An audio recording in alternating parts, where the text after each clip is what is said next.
Formal nang tinanggap ng Police Regional Office Bangsamoro Autonomous Region ang pamumuno ni Police Brigadier General Jason C. D. Guzman bilang bagong Regional Director sa sinagawang turnover of command ceremony nito lamang ika-22 ng Hunyo taong kasalukuyan sa Camp Brigadier General Salipada kay Pindaton, Parang, Maguindanao del Norte.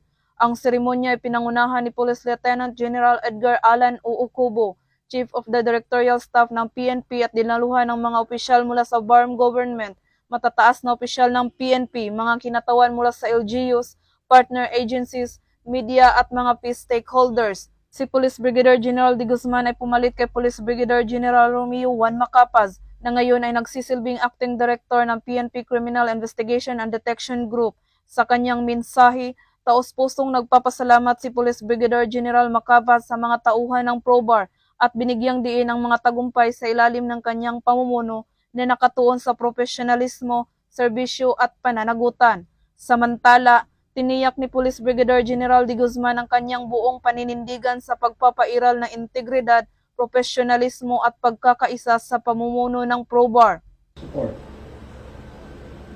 To the valiant officers and personnel of PRO BAR, I stand with you, ready to listen, lead, and serve.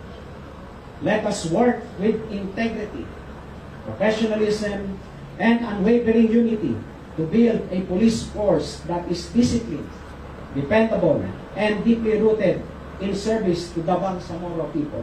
Bilang bagong pinuno ng rehiyon, ipinahayag rin ni Police Brigadier General D. Guzman ang buong suporta sa mga direktiba ni PNP Chief Police General Nicolas D. Torre III, lalo na sa pagbibigay ng mabilis na serbisyong publiko, pagtutulungan sa hanay at pagsulong ng makabago at responsableng pamamalakad sa PNP.